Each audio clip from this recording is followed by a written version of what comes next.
Welcome back to One Set of Footprints podcast, where care isn't just remembered, it's reimagined. We begin today with the image of one set of footprints. A path walks alone through frost and silence. It speaks of resilience, of survival, of the weight carried when systems fail to walk beside us. But footprints are never the whole story. From one set, we move towards many. We explore this today with Tim from Free Circle Fostering, a name that carries movement, resilience, and the layered work of nurturing futures. It speaks to the cycles of care, children, education, and life, to the frost that challenges growth, and to the stubborn roots that hold on anyway. In this episode, we explore how care can cradle or crack a life, how small decision ripples outwards into futures, and how people, through fostering, through solidarity, through persistence, mend what systems break. Silence has a heartbeat, talking keeps it alive, so take a breath. This one's for anyone who's ever uprooted, misplaced, or made to feel disposable.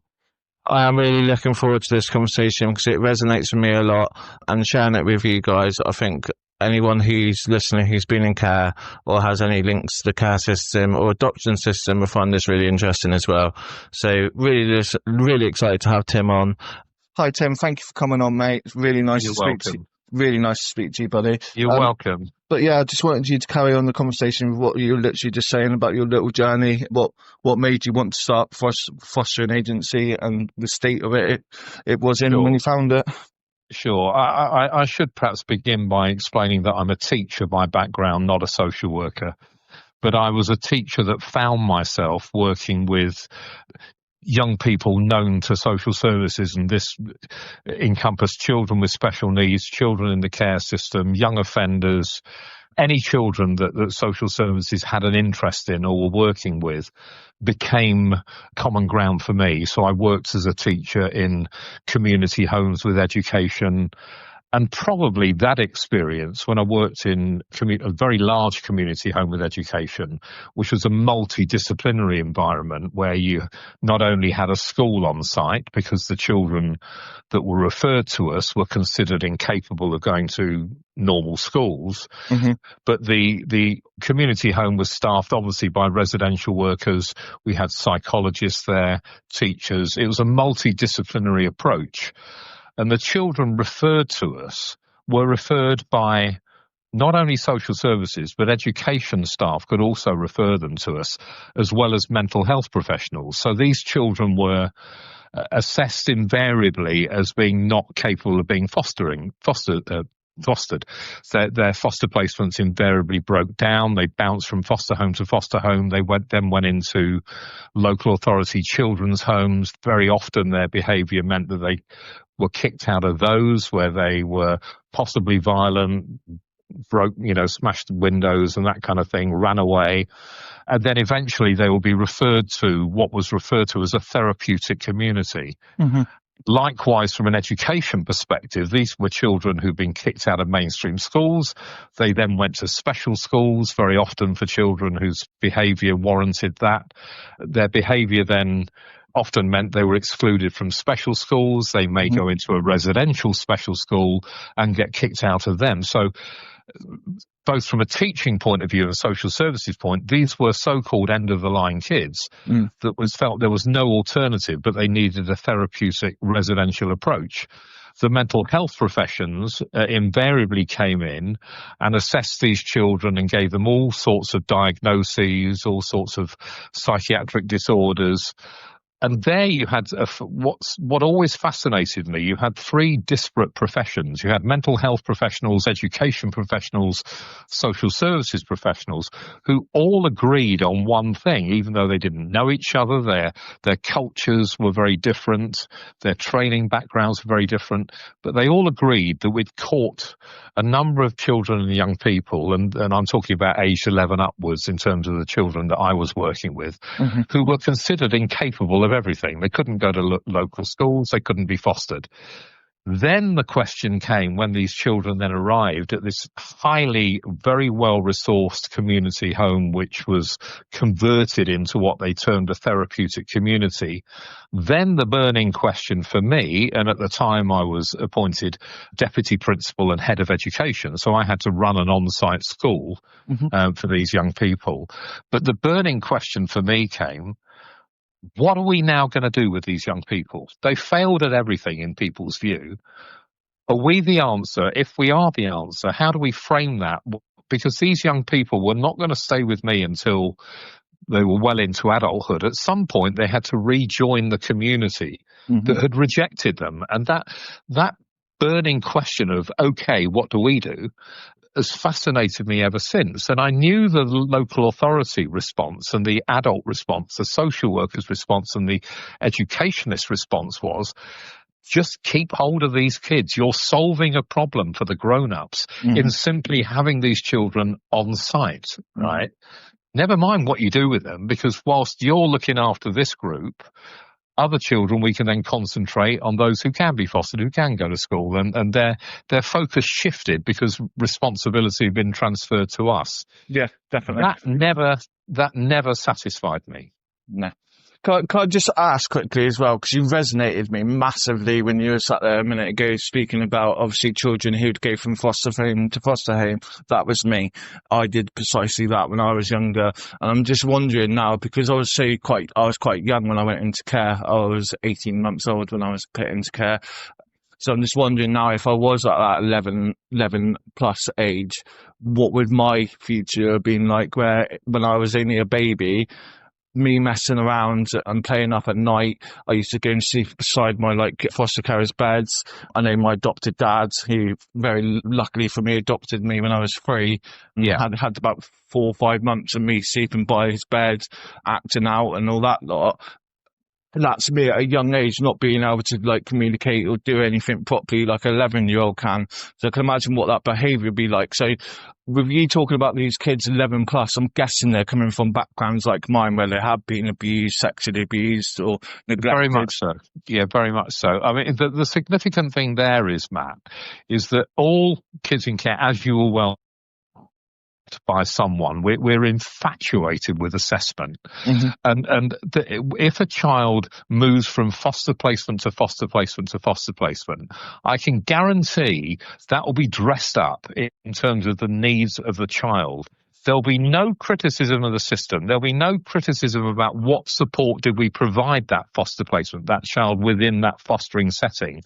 So the conclusion would be, if you were like many young people, where they reach a point where they're considered by the adult as being unfosterable, that's the point they're likely to enter what Americans call group care, we call residential care. And they're then placed in children's homes. And again, their needs are redefined. It's then said that they need a residential setting, right? They don't say they need a residential setting because the way we supported foster carers was inadequate. It's the child's needs that are considered to have changed. They haven't actually changed at all from day one. Now, when they then go into a children's home, and again, this is a very personal experience, children's homes historically don't work because you're placing children in a group setting along with a lot of very, very unhappy, unsettled young people, which does not provide the best context in terms of a peer group where they are going to want to go to school and become high achievers. So you tend to find that their behaviour or the way they settle into those homes either worsens or certainly doesn't improve, which then allows the adults to say, well, there you go, we were right, that's what the child needs. Now, if a child is, and this is very rare in my experience, settles down within a children's home and becomes almost, highly motivated, very, very few of them will go back into foster care because the children's home don't want to lose them. They don't want that child to, in their words, some kind of marauding psychopath. So the residential home's got a vested interest in keeping children who are compliant and likewise getting rid of kids who cause their staff problems or, as I said before, break windows or run away a lot.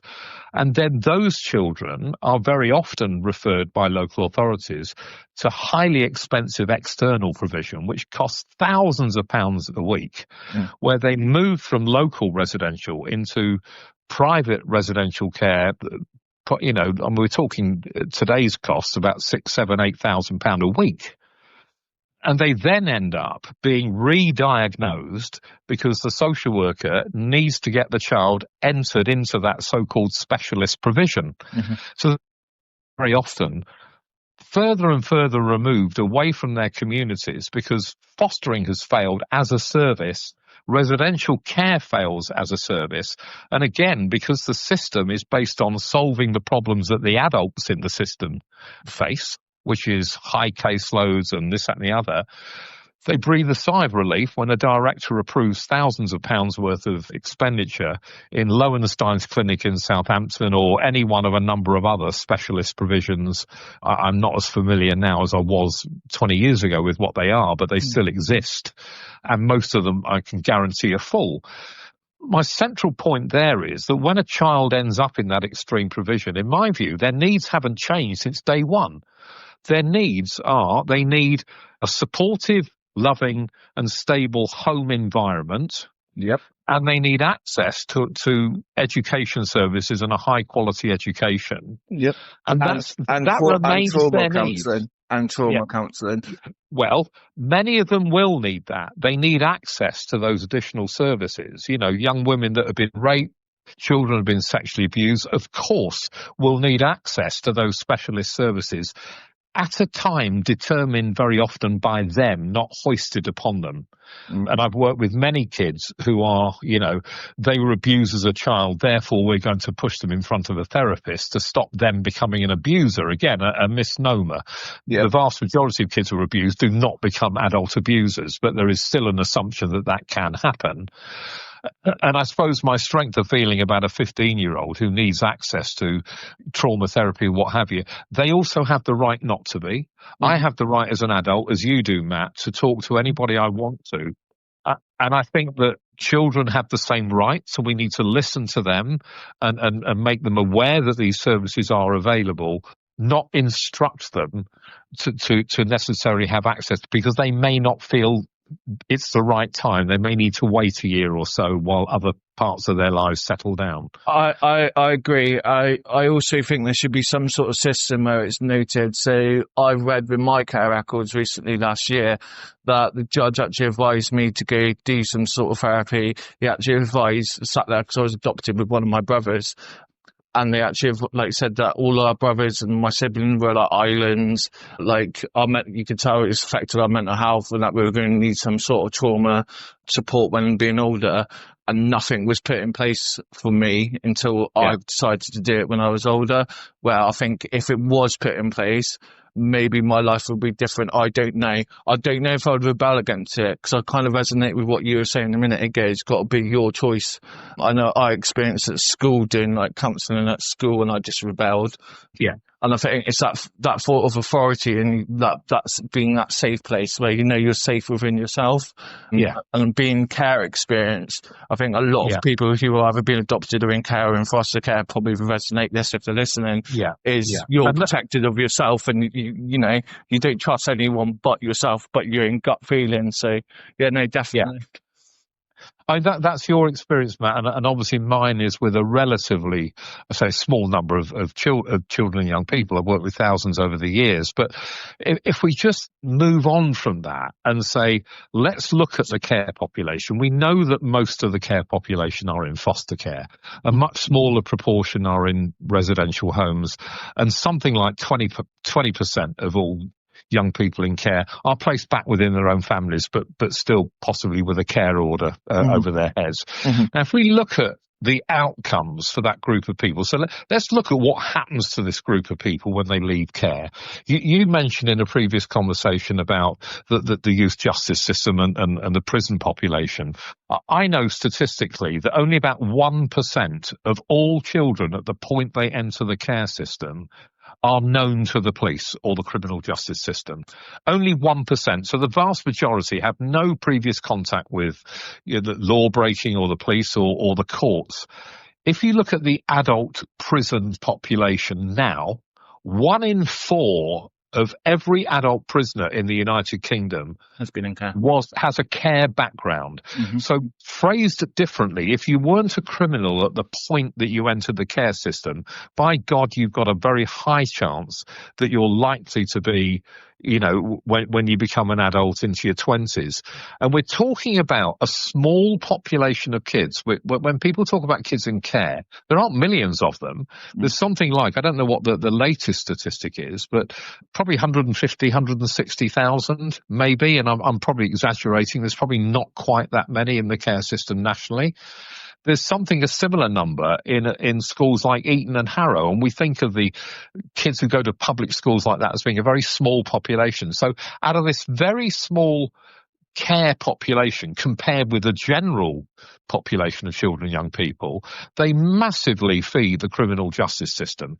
And on top of that, the last statistics I read, well over half of young people homeless in the streets of London, ex-care. Mm-hmm. Whether you look at unemployment statistics, the biggest single group in terms of per ratio, per numbers, ex-care. In terms of teenage pregnancies, ex-care. Any negative statistic you want to look at, whether it's drug abuse, unemployment, homelessness, prison population, young people in care disproportionately feed that, right? Now you then have to say, why is that, right? And this is where I part company with virtually all of not the professionals I work with, but a vast majority of the care system. Because when they first started looking at the reasons why, they had an easy explanation. It was, well, what do you expect of these kids who come from such appalling backgrounds? How can you expect us as professionals to turn them into doctors and lawyers and social workers and psychologists and, finance people? You're talking about such a poor quality raw material. Don't expect us to turn them into professional, successful, high-achieving adults. Now, that in my world is blaming the child. 100%. That's saying that we can't do anything about this. And it also suggests that kids in care are less talented and less skilled and have lower aspirations than any other group of kids. And I totally reject that. Now, when they first started researching why children in care usually fail, the statistic you'll most often hear is that 75% of them leave school without a single education qualification, right? If you look at the statistics now, it's slightly better than that, but it's not much better, right? We're probably talking mid-60s, maybe slightly. If you look at young people going to university, nearly half of all young people in this country go to university. 4 or 5% of the care population go to university, right? And when what wasn't Ofsted at the time, but when HMI, Her Majesty's Inspectorate, heard that research, it then went into 4 local authorities and said, well, that's what the researchers say. They probably looked at a cohort of 100 young people, and it's probably not quite that bad. Well, their research, the HMI went in and inspected, I think from memory, two metropolitan urban authorities and 2 county shires. And they found in 3 of those local authorities the problem was every bit as bad as the researchers said, and in the 4th it was worse, right? So there we had an official, we know what the picture is, kids in care fail. And that led to government pouring millions of pounds into what they call at the time Quality Protects, which in my view was fundamentally flawed. It was well intended, as these things always are. And the gist of it was, let's make everybody who works within the care system aware of the problem. Let's tell them how badly children. What it didn't do is to change the system and tell them what to do about it to make it better. And the best that happened is they may do a training day for their foster carers on the importance of education. That was about it.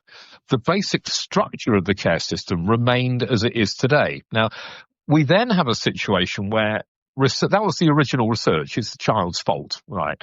There's a book, which I don't know if it's still available, called Nobody Ever Told Us School Mattered. And it's a compendium of research in this area that goes through the years. The latest research, which has been replicated in all of the developed countries in the world. So what I'm about to refer to, the research has been done in Israel, in Canada, in America, in Scandinavia, as well as Britain. Because what all developed countries share in common is a care system. It's a system which is designed, for better or worse, to look after children whose own families can't, for whatever reason, look after them, right? And the latest research research is very, very clear about why these children fail. And it's got nothing to do with the children. It's got everything to do with the system. Lack of support. If I simplify it by saying that you have a social services department. Now, social services department are the lead authority for the care system. Okay, so when a child comes into the care system, they're under the umbrella of social services, and they are placed by social services in whatever provision the child is assessed to need. Where the child ends up educationally, well, the education department don't become involved, because they would say, well, they have the same right of accessing care to our schools. They can go to their local primary school or secondary school, and if they've got special needs, we can assess them and they can go to a special school. In other words, the education department don't do anything differently for the child in care that they would do for all children. And what I would say to an education department listening to that, because they would say, yeah, well, surely that's what we should be doing.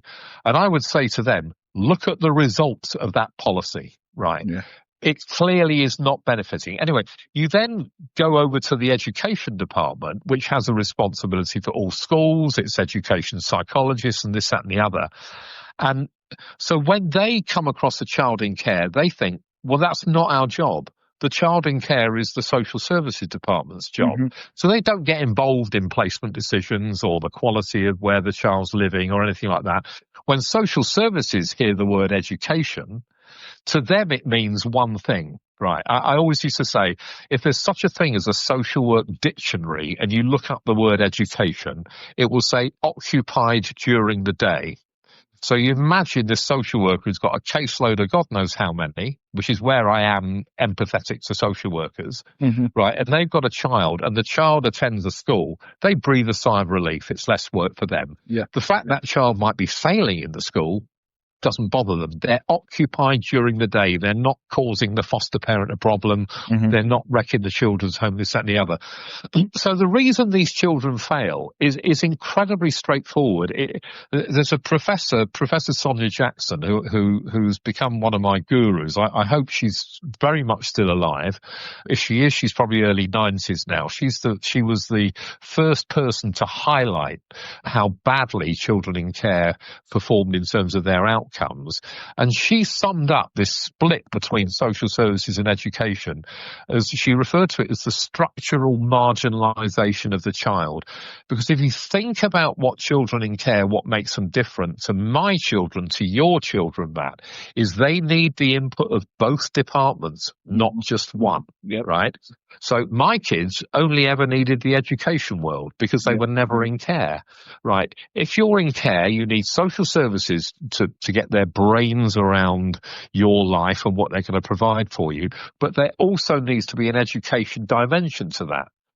Now, if I may continue, you then go back to foster care, right? Foster care is the core service which the vast majority of kids who are looked after, that's their first port of call if they cannot live within their families or with a relative within their families. Yeah.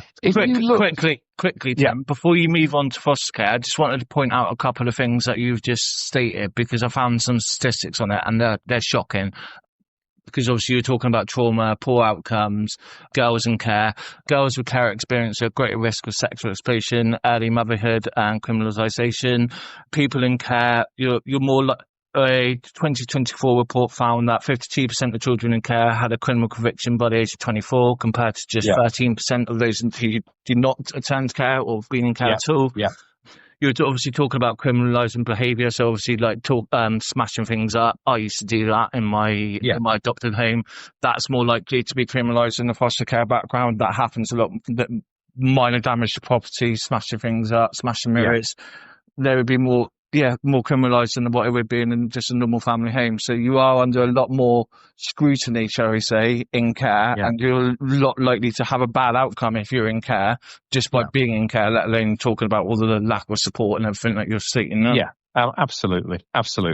And if you look at the why foster placements, and I'm talking nationally now, not about you or even necessarily the kids I work with, but the biggest single cause of foster placement breakdown many years ago, and it's still happening now, is children who are not in the school system, right? So if you're a foster parent and you're looking after a 13-year-old lad, and that 13-year-old lad isn't in school, isn't in any education provision, it's blindingly obvious that's going to put pressure on, quite apart from doing the young person a huge disservice, because they're not learning anything and they're not with other young people their own age.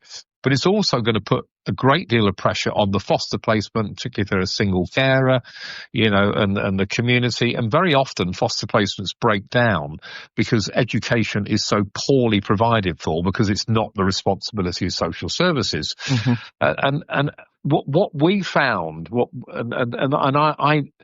when I worked in the residential home in the therapeutic community, which eventually closed down, and I'm talking now in the early 1990s, when they decided they were going to shut that place because they didn't want Manchester's children educated or living 23 miles into the Cheshire countryside, they wanted to develop resources within the community. They didn't do it necessarily for the well-being of children. It was a political decision. Right.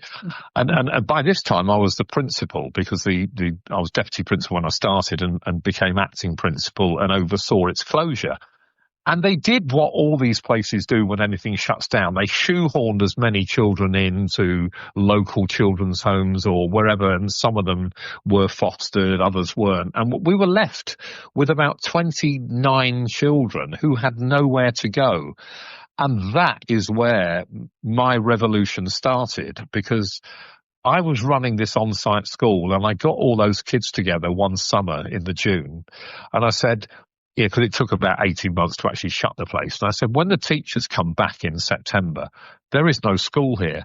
I'm closing the school. You're all going to go back into schools within Manchester.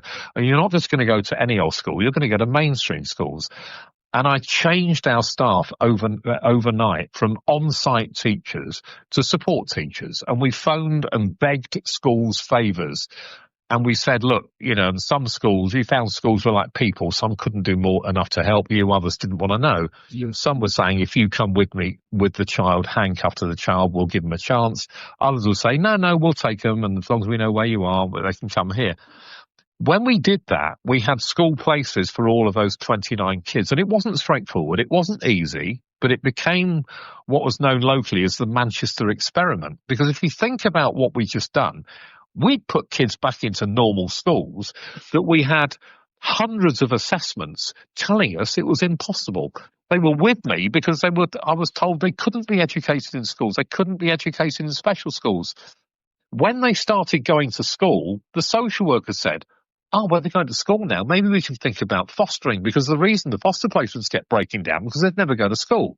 So when these children, many of whom stabilised and enjoyed being back in the mainstream sector, enjoyed being treated normally for once, many of them went back into foster homes and stayed there, right?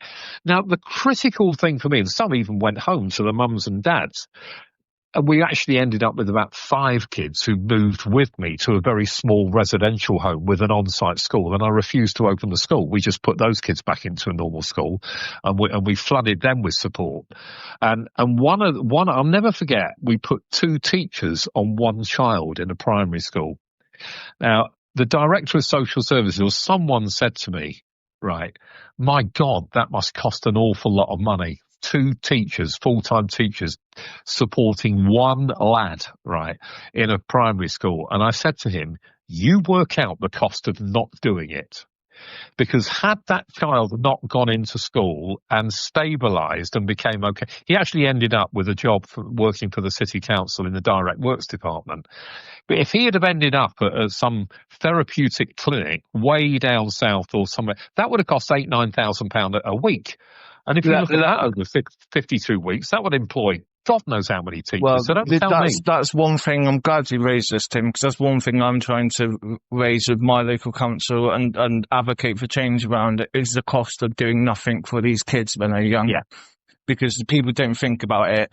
No. I don't mind sharing this. When I was younger, I didn't get the support. I used to mess around in school, got kicked out of several schools, ended up doing my GCSEs at a local college. I was in prison by the age of 18. So I wonder how much that costs across the government. You know, the lack of support for them. Me turned up in supported housing at 16, and then supported housing at 16, and then prison at 18, and then obviously all that knock-on effect. I've raised this several times already, is that the government and local authority love blaming a child. They love, absolutely. They love blaming a child. They love blaming the child on their behaviour and the extra the entire care system is about the needs of adults, and that's a very cruel thing to say, because what I would say about all the people I've ever worked with in local authorities and in the private sector, individually they come in wanting to make a difference, and I don't dispute that, and I feel a little bit guilty when I'm slagging off the system as such, but that's not their individual fault, but the sum total of what all of us are part of fails kids, and there's no escaping that. You see, just let me finish the point about the two teachers on that one child, right? Mm-hmm. Social services weren't interested in that because they in other words, they were pleased to let me do it because they didn't pay the bill. It was the education department who kicked off because you're using 2 full-time teachers that comes out of our education budget to support a child to prevent a high cost to social services. And there is the structural marginalisation. Not only does the child fall down the gap, but both bureaucracies who've survived for the last 20, 30 years by trying desperately to offload expenditure onto the other department. There's no way social services will employ an education member of staff to save costs for another department and vice versa. Right. And therein lies the problem. They're united. They both have directors. They have a director of education and director of social services, and they are managed theoretically by a chief executive. But their budgets and their thinking and their mindsets are separate, right? And the victims of that are children. Yep. And if you imagine a fostering service, and I'll get on to three circles sort of very quickly. Because what it dawned on me is that if you can support children back in education, that is hugely therapeutic, right? I mean, not only does it I've worked with so many kids who education has turned their lives around because they suddenly start going to a mainstream school where they're happy, and you've got to support them in the right way and tack this on to the service that you're providing with fostering. But don't forget, social services ain't going to pay for education as part of the fostering service. They'll say that's not their job, right? But where children are successful who are in foster care, the placements are more stable. They're not under threat. You're not having carers give notice. And therefore, you're preventing a higher cost if the placements break down and the child ends up in a residential home, which costs 8 times what a foster placement will cost, whatever it is. You're benefiting the child because the child, probably for the first time in many years, is going to school doing what all kids say they want to do. And all kids want to do what other kids do, right? Yeah. They want to feel, it's that awful word normal, where you can get into this ridiculous conversation about, well, there's no such thing as normal and we're all different. I think, yeah, I know that. But when a child in care says, I want to be treated normally, I know what they mean, right? And you know, and they go to school and they can then start thinking about their achievement, and start thinking about their professional achievement and university and high expectations, not just going to school, there's your job done. But we don't provide that within the fostering service. Why not? Because that's the education department's job, and we ain't going to pay for it, and they can still have access to our schools, and we're not stopping them going to schools. But kids in foster care need much more than that, right? So the whole thing not only benefits the child if you can implant education within a fostering service in the right way, the child obviously is going to benefit in terms of not just qualifications. It's not just about education qualifications. It's about giving the child confidence. It's about helping them come to terms with their past. They'll never forget their past, but education helps you become more resilient. So it's got an awful lot of things going for it that are nothing to do with GCSEs, although GCSEs are still a currency towards employment and other things. So there's an enormous therapeutic value in getting the education children of these right, and it also prevents costs for the local authority. And it doesn't have to be education, as what some listeners may think is sitting in a classroom with 30 other kids reading off a whiteboard. It could be education in the aspects of learning a trade, learning like mechanics, or learning when they're older. Yes, I agree. When they're older, learning like a trade and that, or like doing it in different ways. Yes, of course. It doesn't have to be. I don't think, because I struggled with this, sitting in the classroom and paying attention, and the teacher being the master of it all, was like trying not to be distracted by 30 other kids or be the class clown or whatever, and get that attention on me that I wasn't getting at home. It's doing it in a different way. I think the education system is a bit broken for foster children. Well, I agree. I agree. But when I talk about education, I'm talking about education in its widest sense. I completely take your point about vocational education. I'm not in any way saying that GCSEs and A-levels in university are the be-all and end-all. They're certainly not. My own two sons, who are well into adult, neither of them went to university. So I'm not infatuated. What I am infatuated with is having high expectations of young people in care and listening to children in care who have the same dreams and aspirations that my kids did. So we need to talk to children about where their dreams are, what they want to be and where they want to go, not assume that it doesn't matter and we'll just bug them into a poor quality local provision to solve the problem for the adults. So it's about having high expectations for these kids. I mean, 4 years ago, 44% of the kids we worked with went to university out of 3 circles. Very small cohort number-wise, but it was statistically is true, right? We have children who've left our care who become social workers and have entered professions, right? And I don't believe that would have happened if we hadn't have put a massive emphasis on the importance of education and listened to where they wanted to go and where they wanted to take their lives. But I'm talking here not just about young people. I'm talking about the system, Matt, and the way, the lack of education and planning. Because what local authorities struggle with, and again, I don't want to be critical of them as individuals, but there are no visionaries in local authorities. You very rarely, if I said to you, who is the most famous social worker in the world, you'd struggle to name anyone. Right. It's not a profession that ends up with that many pioneers and people who can actually have a vision for what can happen. We've got a care system that is costing billions of pounds, right? And you see every local authority overspend. Where are they overspent? Because they're spending money on failure. They're spending money because they're not putting the money where it needs to be and supporting and creating care system that's based on positive principles and positive ideas. It should be based on the aspirations and dreams of children, not on the assumption that these children have all got 4 heads and they're all bloody mad and they're difficult and they're going to behave badly and they're going to fail. And if you're a parent, Matt, if you with your 3 kids, if your starting point is not important, as long as they, behave themselves reasonably, but they're not going to do as well as my kids are going to do. If I really value education and care about what their lives and want to help them and provide them with those opportunities, 100%. It's a mindset. And we've got a care system which is a negative parent, which I'm not blaming any individual for, but somebody, and government don't do this, Ofsted don't do it. Somebody needs to look and say, how could we improve it? And I actually don't think it's that difficult, but you would need to get both departments in a local authority, education and social work, as a starting point, because these are £1 million structures and organisations that spend a fortune on the nation's children.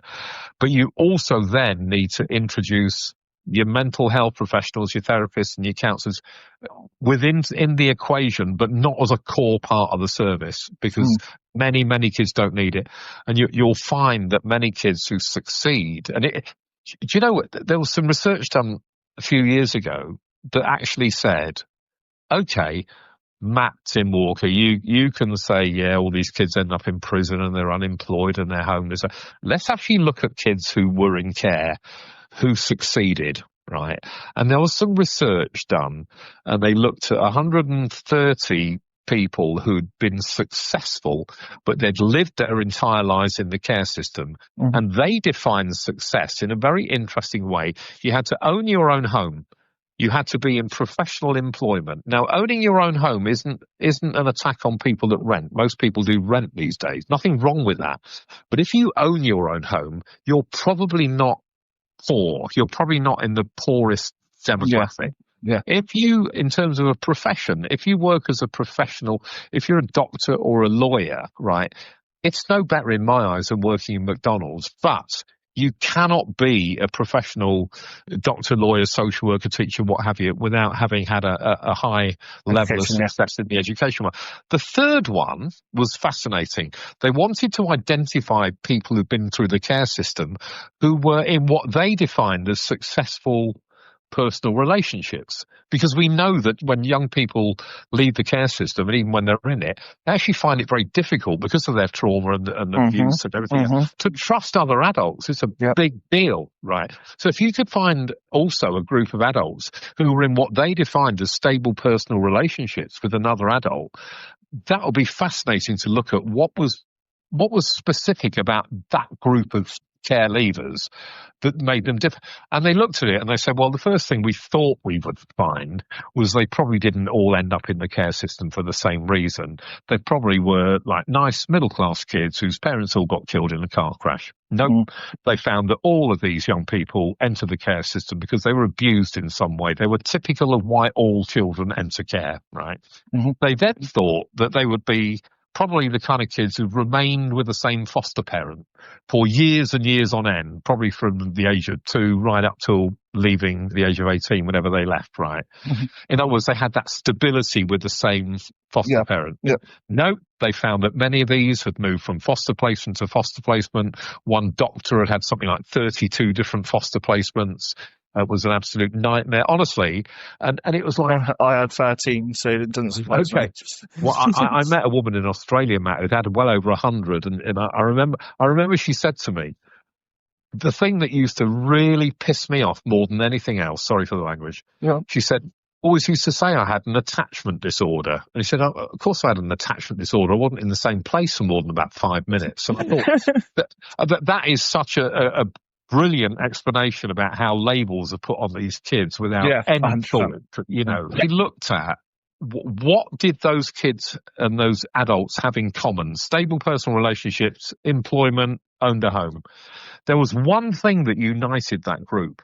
They all went to a mainstream school, and the only time they had off was for normal childhood illnesses, like they had the flu or what have you, right?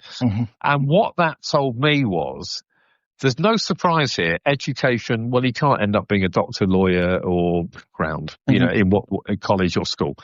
In terms of owning your own home, well, again, it's economic success. You're in a job that gives you sufficient income that you can actually purchase your own home if anybody's lucky enough to do it with the amount you need for a deposit these days. Most people in the home have had some sort of help from parents or... Yeah, absolutely. The bank of money. Yeah, I helped my kids. But the fascinating one was the personal relationships. This was education, as I've referred to before, that was not about qualifications. It was about the confidence and the resilience that it gave. And there's an old friend of mine called Peter McParlin, who was one of the first ever care leaver campaigners, who I shared many a stage with him, and we used to talk to multidisciplinary groups about how bad the care system is and what we thought needed to improve it.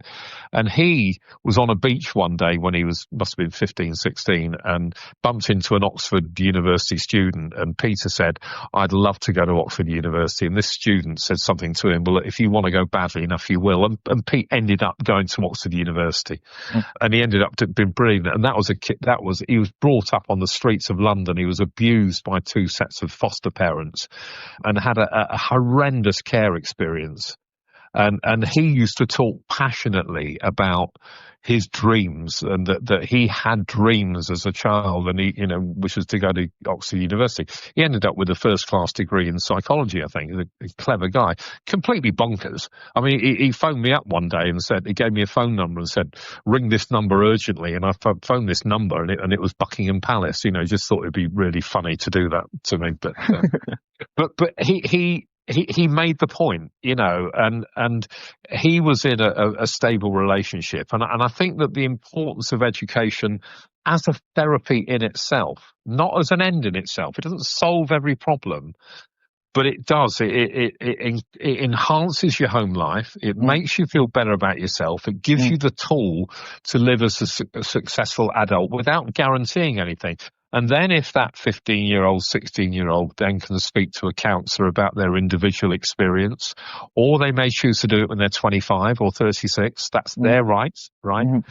Then at least you've got a care system based on, I want to say normality rather than stigmatisation. And I started Three Circles as an angry reaction to what was happening in private foster care nationally. And that was where the sector was being taken over by banks and hedge funds and pension funds, right? That made me very, very angry. Not that I mind anybody. I've done some research into that. But firstly, I just wanted to point out what you were saying a minute ago about these kids doing well and all being abused and that. I don't want to blow my own trumpet here, but I'm one of them. I went to have my own business and all that. It's that resilience as well.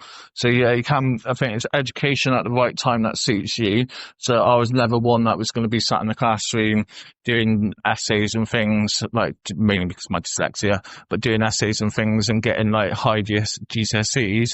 But again, give me something physical, I can thrive at that and have done. So that was like my education in either doing my mechanics, which is why they chucked me out of school when I was younger. So it's like, I'll just give him this course, just like I said, solving a problem for the adult.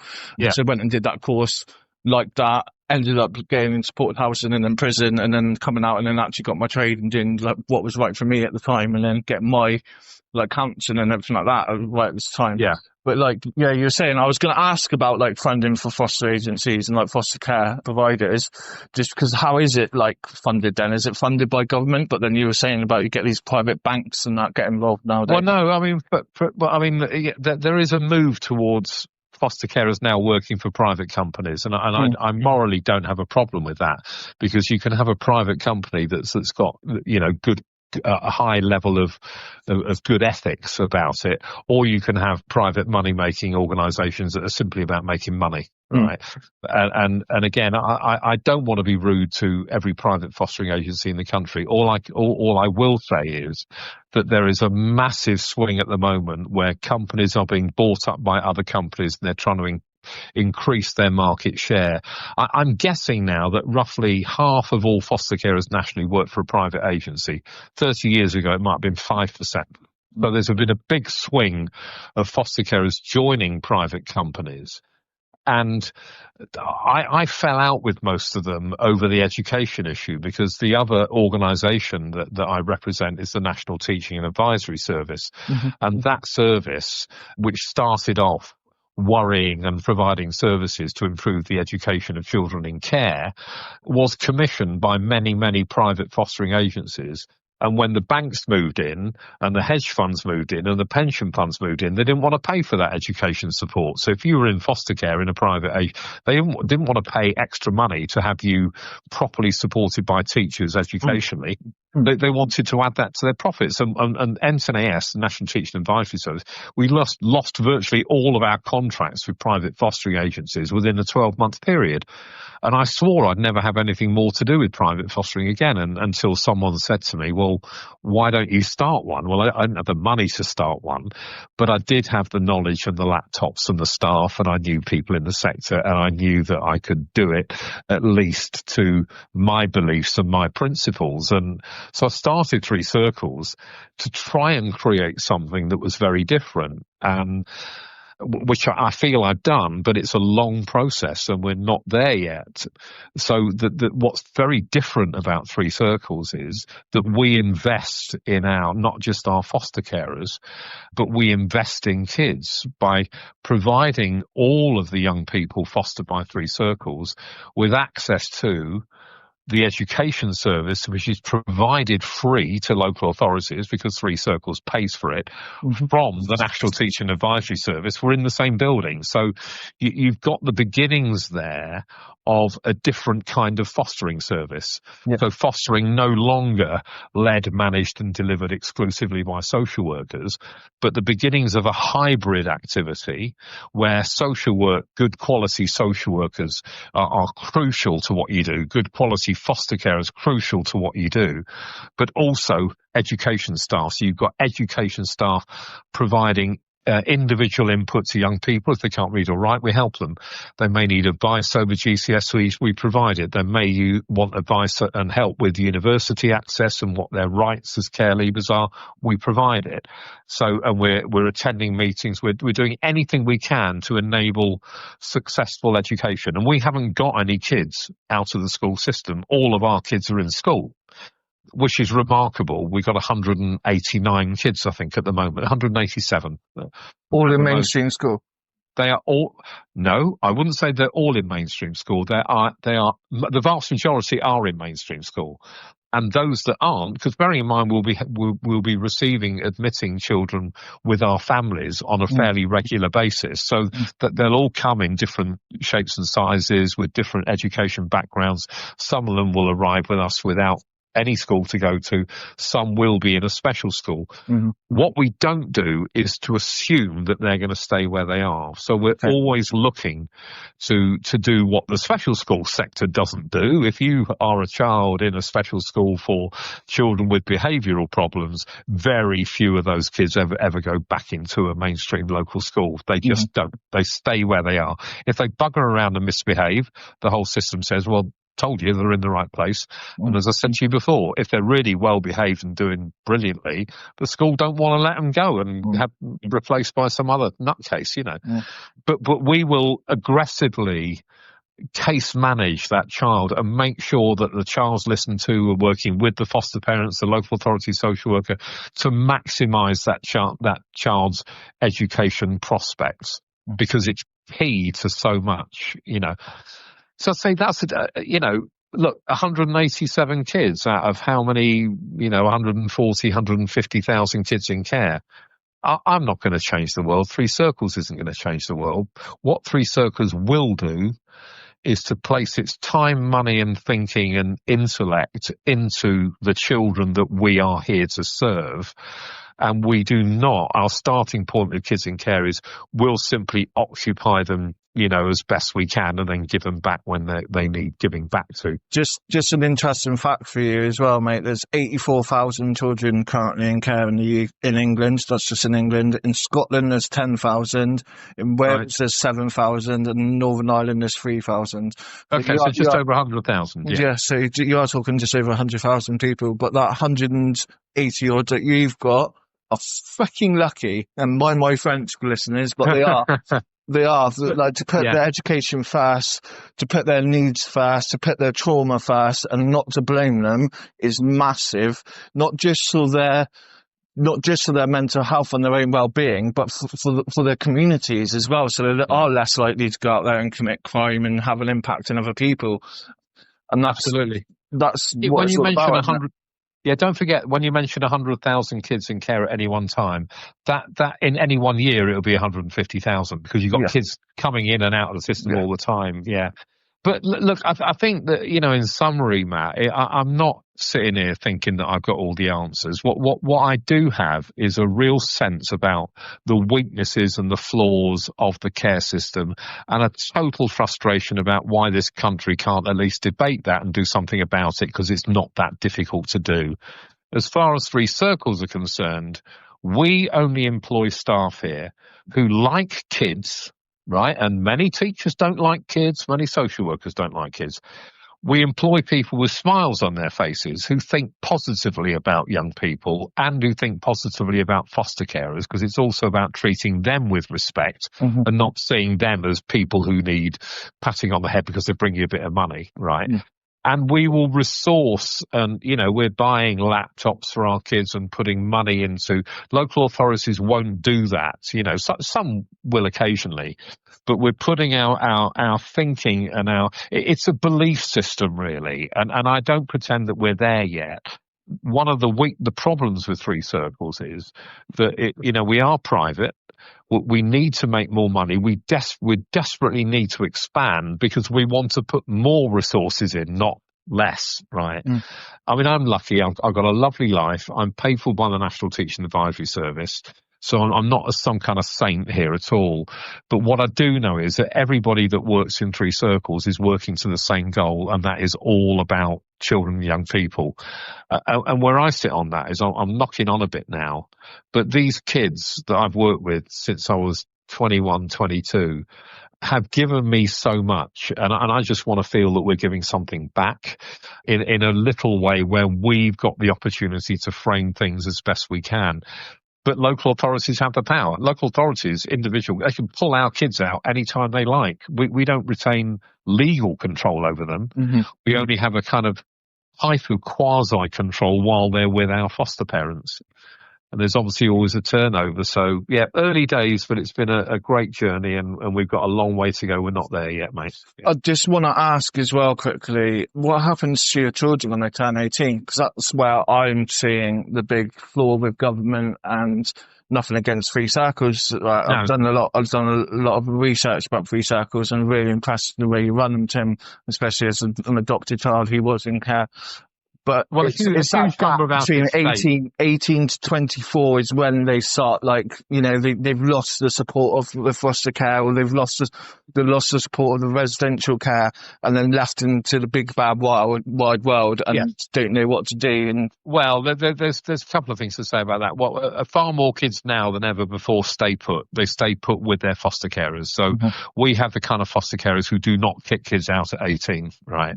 And we support that, and we support that in spite of the fact that we then lose a placement. If you think about it, that young person's still in that bedroom, and we encourage them to stay with their foster carers if that's what they want and the foster carers want. So that's better. The government should be funding that until at least 25, in my view. We don't get a penny for that. Do they? No, it's until 21 as far as I know. Okay. As far as I know, but you need to check up on that, not quote me on that. So but they fund the foster carer direct. No money comes to the agency. So the minute a child's 18, any income we would get for that particular child stops, and the local authority deal directly with the foster carer on what they call a staying put arrangement, and that young person stays with the foster carer. The other thing, though, Matt, that you and I can do nothing about, because my kids left home when they were like late 20s, and one of them was 30, right? That's increasingly the case. They weren't ready to leave at 18, Now, but there is a reality that you and I can't avoid. When you're 18, you're an adult. Yeah. Okay? So that 18-year-old adult who's just no longer in care, because you can't be in care if you're an adult unless you've got a right. It's their decision, right? And many young people at 18, they want their independence and they walk, even though I might feel I'd love you to stay where you are now. But it's their decision ultimately. But if they choose to stay, we should have the finance and the mechanism and the will to make sure that they are supported, not just in terms of their care needs, but their emotional needs. And what we say to kids in Three Circles, and we say this to them regularly, I don't care if you've been with Three Circles for 3 months or you've been with us for 10 years or more. If you've been with us, we will give you a lifelong commitment. So if you leave and at the age of 25, you suddenly want our advice or help, you come back to us, you pick up that phone and we will help you. And we do quite a lot of that. Kids will come back because of their contact with us.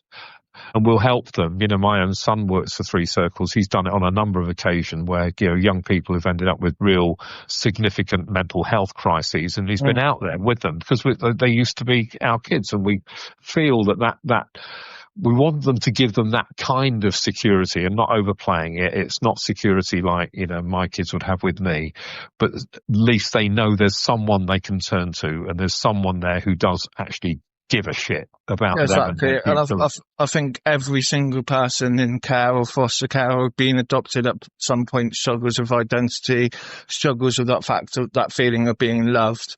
Yeah. And you offering that support for pretty much life is massive, because local authority don't do that. I can tell you that now for a fact, especially in mine. And local adoption agencies don't do that at all. As soon as you're 21, between 21 and 24, I think it's 24, that's it, you cut off.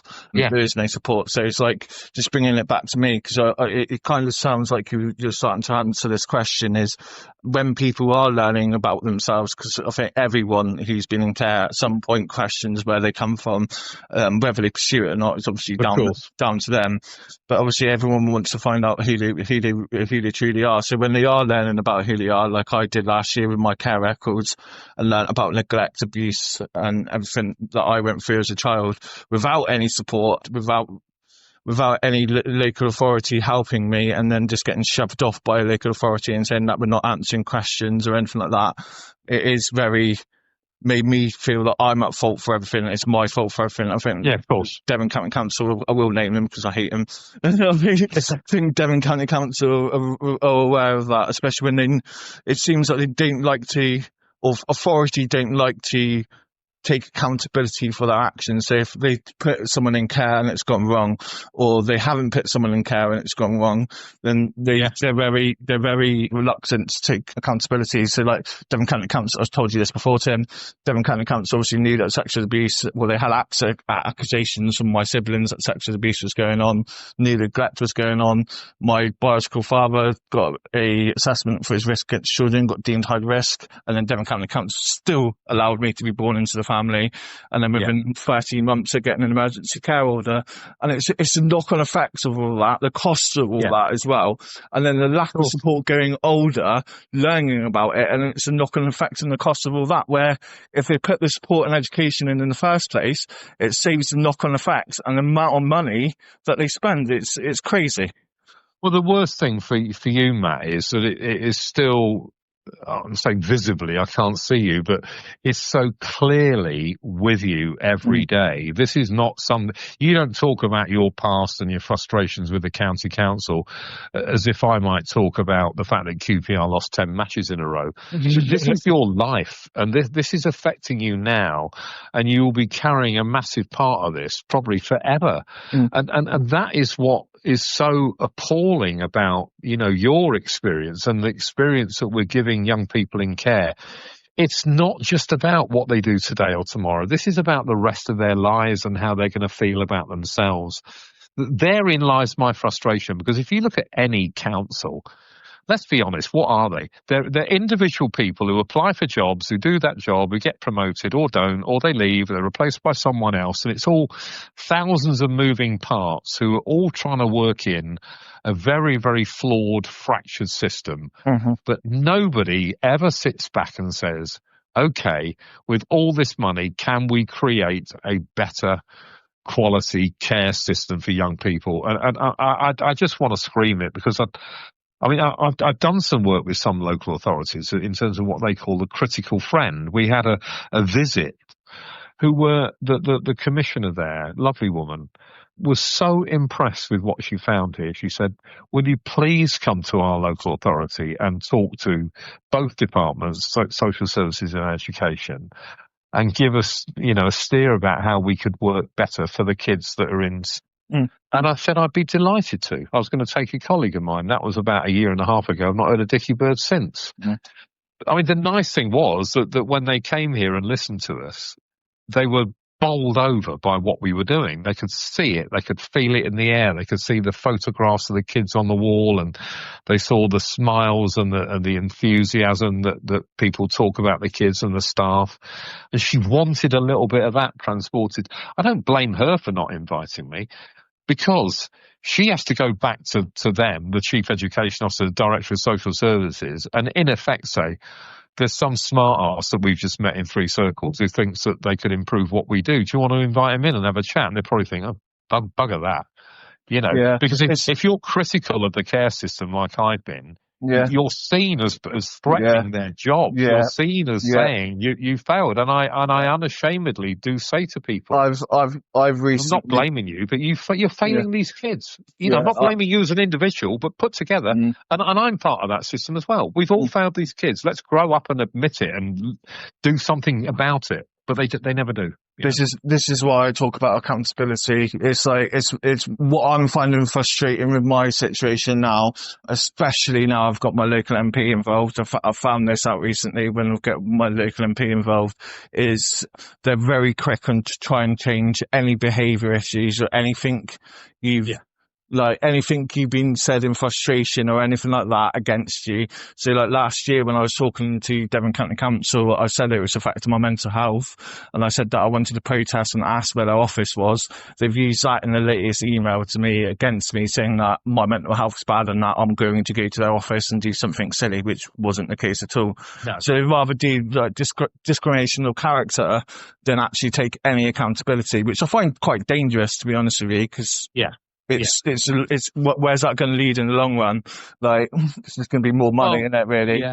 Like, and the sad thing is they'll never change. But I mean, Matt, I'm kind of sitting here listening to you, and I listened to you whenever it was we spoke to before, and I really don't want this to sound patronising at all, but you clearly have been a phenomenal success in terms of just being here now, just caring about these issues, being interested enough to want to contribute as an individual in some way to improving things, as a father and in your relationship. You've got so much about you that has been successful in spite of what, basically, I was going to use the word beginning with W, I won't. what these people have done to you, which I'm appalled at what you've had to go through. But please realise that you've been phenomenally successful. Your intelligence shines through, and everything I've spoken about in terms of education and where I want to see kids end up. You're a bloody good example of that. Now, you've done it via a different route, and you've done it because of your own personal resources. But please don't ever forget that. I don't. But what I'm really, really passionate about, and it's kind of, in a sad way, it's kind of taken over my day-to-day job, is to get help for people getting their care records. I find it absolutely disgusting at the moment that if you're over 25 years of age and you're learning about your care records, you'll get no support whatsoever. And I just find that disgusting, personally, and I'm not going to stop, Tim, until that changes. Now, I talk to foster carers who are so badly supported by, many of them do come to us, but not enough, and have a conversation and say, look, come and be part of this, because the more I can grow this, and we're only in the northwestern Yorkshire, but the more I can grow it, then we can really change kids' lives.